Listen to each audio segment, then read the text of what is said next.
Good morning po sa lahat. Discuss natin ngayon triangle trigonometry. So, in this drawing, triangle, meron siyang ABC triangle. So, pag makikita tayo ng ganito, so that is right triangle. So, first step is to solve the missing side using Pythagorean theorem. Mayroon tayong formula sa Pythagorean. No?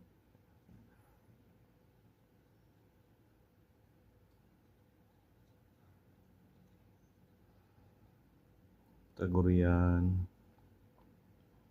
theorem. So, ito ay general formula. E B squared equals C squared. Okay. So, first is to identify natin yung saan yung hypotenuse.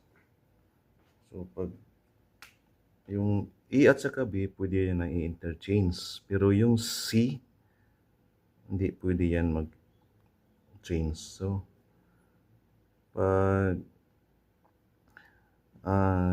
please remember, the hypotenuse of a triangle always the opposite side of the right angle. So, kakita tayo dito, ito yung right angle, so yung opposite siya. So, yan ang hypotenuse.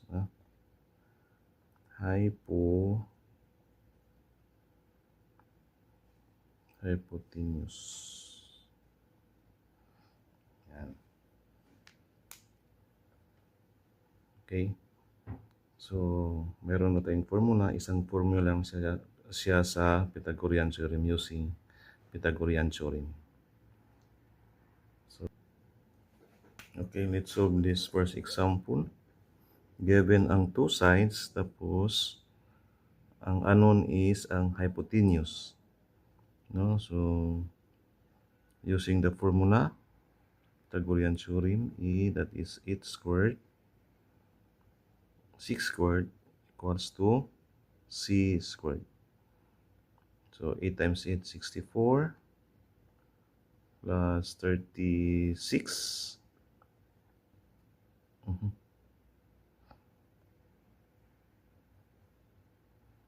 So, 100 to C squared. So, C square root of 100, that is 10.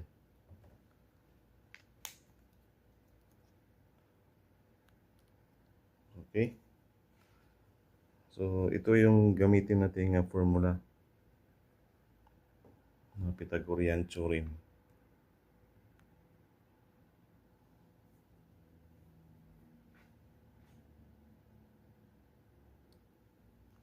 Okay, let's have this example. Example 2. So, given ang triangle.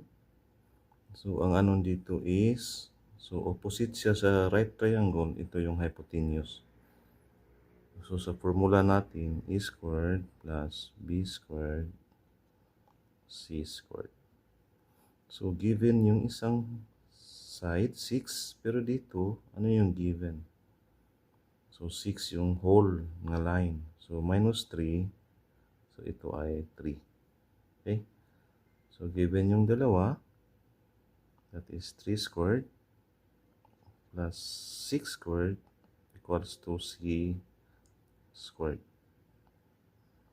9 plus 36. It is 45 C squared. So, C, the square root of 45 equals 3 square root of 5.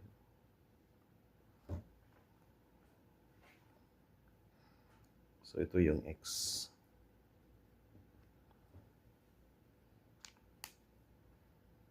Okay.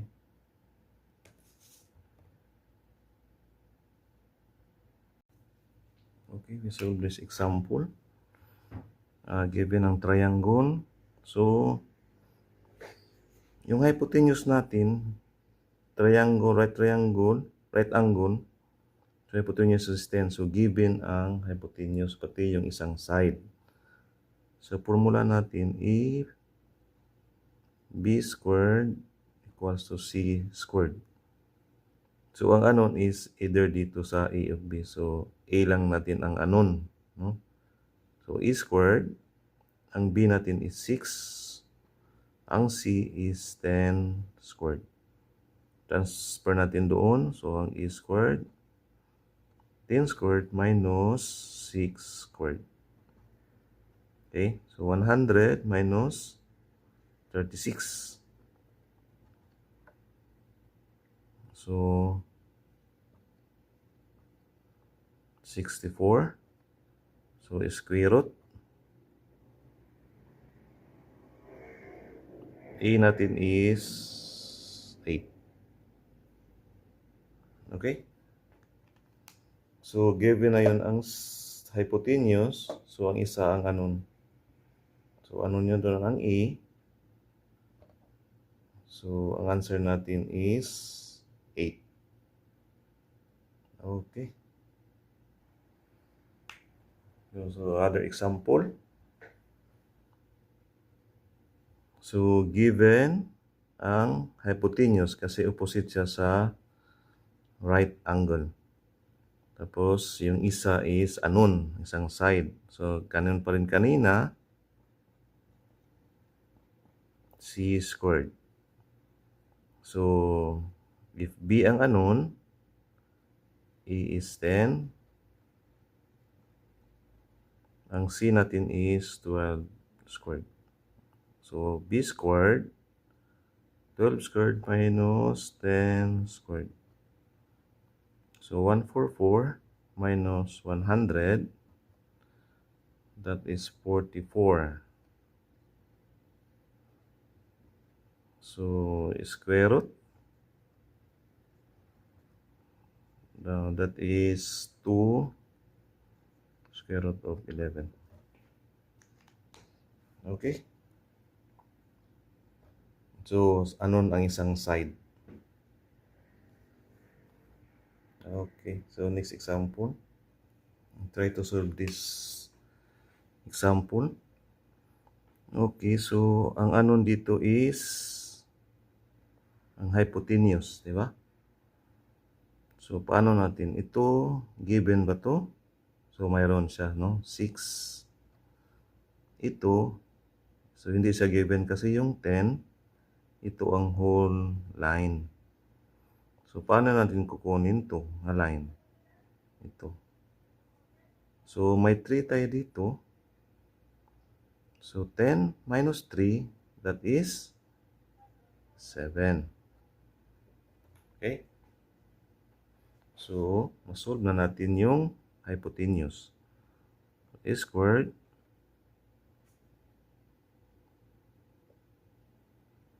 plus B squared equals C squared. Okay, so given ang A 6 squared plus 7 squared. So, 36, 49, C squared.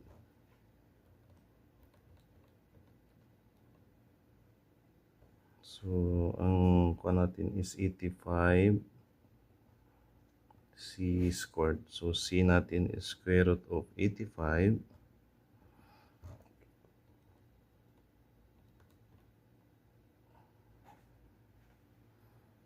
So, yan.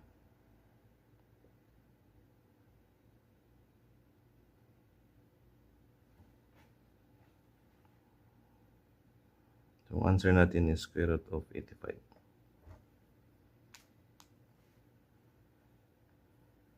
Okay. So, thank you very much.